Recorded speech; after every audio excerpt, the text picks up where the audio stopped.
Hey guys, it's Lori. I just thought I'd come on and tell you all about epiphany. Is that the word I want? I don't know.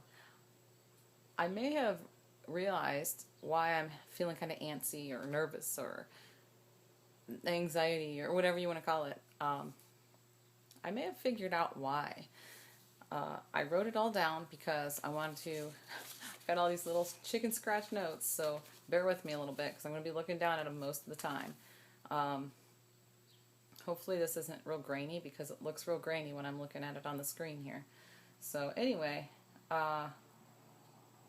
Friday and Saturday night both, I had really undesirable dreams. Um, Friday's dream was a little bit different than any dream I've ever had before. It was very much different because I woke up from it, got out of bed, and I went to the bathroom and came back to bed and went back to sleep, and the dream picked up where it left off. I've never had that happen before, but it did Friday. So, all right. The dream was that John was leaving me for another woman.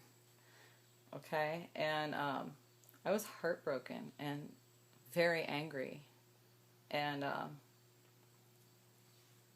I woke up. When I woke up, I had sadness and anger running through me. You know, when I woke up, and I told him about it, and it stuck in my memory vividly all day. And I recognized the other woman as someone I know. I don't know her, but I know. All right, I'll just tell you, it's another vlogger. Is that weird or what? There's somebody who doesn't vlog very much at all, but that's so weird. That's just weird. I have no idea why my mind chose that particular face to put in there, but it did. Anyway, it was very prominent in my memory all day, and it kind of still is, that dream. And my dreams usually fade from my memory by now. So, you know, a couple days, they're usually pretty much kind of faded out of my memory, but not this one. And last night's dream, it actually didn't start at night. It started, I got up at like 7 o'clock in the morning to go to the bathroom, and I came back to bed. And when I came back to bed, that's when my dream started. I'm not even sure what time I ended up waking up, like 9:30 or something like that. But between that time, I had this dream. And it was very vivid, very vivid. And I'm not going to give you every single little detail because it feels like the dream was really long. But I'll tell you the gist of it. This time, there wasn't another woman, but John was leaving me. And he was very adamant about it. He was leaving. He was done with me. Done with it. Done with everything. And he was just very heartless about it, really, because he didn't care. I was begging and pleading for him not to go. You can't do this, please, please, you know. And I mean, I was just crushed. I was so crushed. And I mean, the kids weren't in the video. It was just me and him, and there was a lot of extras in that dream that I don't even know. But anyway, I followed him around everywhere. Like, I followed him in the van when he left, and I ended up, at one point, I ended up on a bicycle following him around. However that happened, and I ended up in a house that I don't even know the house, and there was like tons of people in there that I didn't know any of them, and I was looking everywhere, trying to make my way through this crowd, and I was trying to find him, and I couldn't find him. And finally, I don't know where I was at this point. It wasn't in that house anymore, but it was like a different house. I don't know, like looked like a bachelor pad. But I found him there, and um, he didn't respond to me at all. Like, he just totally blew me off. And you know, I was begging and pleading for him, please, you know, you got to talk to me. You can't do this. You just can't.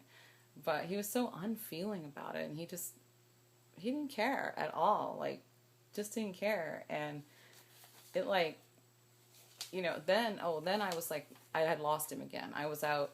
I remember being, at one point, I was in a library. At another point, I was like walking through a cafeteria somewhere, just looking for him. I mean, desperately looking for him. And when I woke up, I finally woke up from it, and he was like, because he didn't work last night or the night before, and he was like looking right at me. He was like in my face, like staring at me. And he was like, I wondered when you were going to wake up.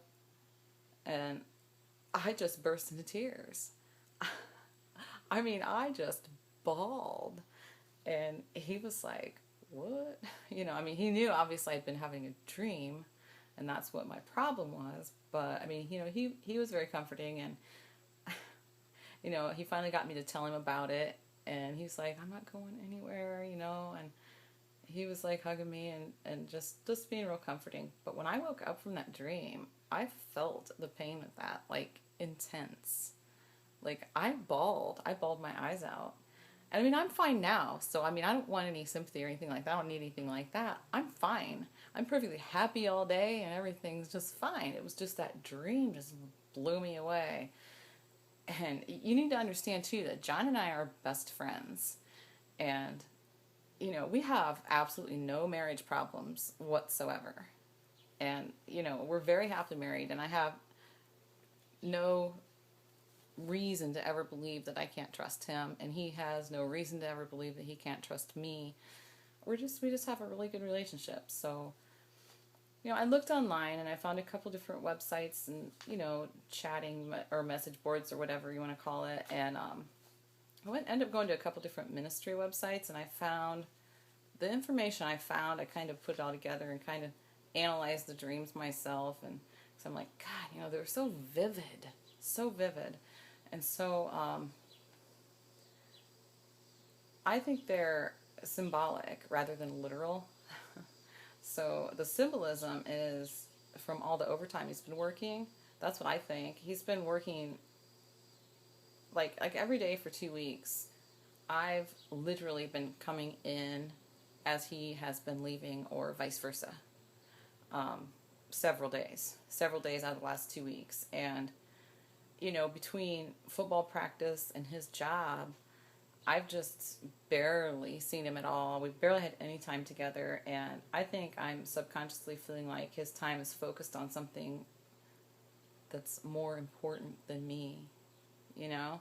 Like, I'm feeling some stress and anxiety that a single mom would feel. You know what I mean? And I feel, I don't feel overwhelmed. I really don't. But I feel like maybe this is why I'm antsy. I don't know. I think I think I had those dreams for a reason, maybe to kind of clue me in on the fact that that's my problem. I don't know. What do you guys think? So, yeah. My husband's not going to leave me or anything like that, but he sure as hell does in my dreams. I about had it with that. So, anyhow. Yeah. All right, that's it. Just wanted to tell you guys about that, and I think maybe that might be my problem. So, all right. I'll keep you guys updated. See ya.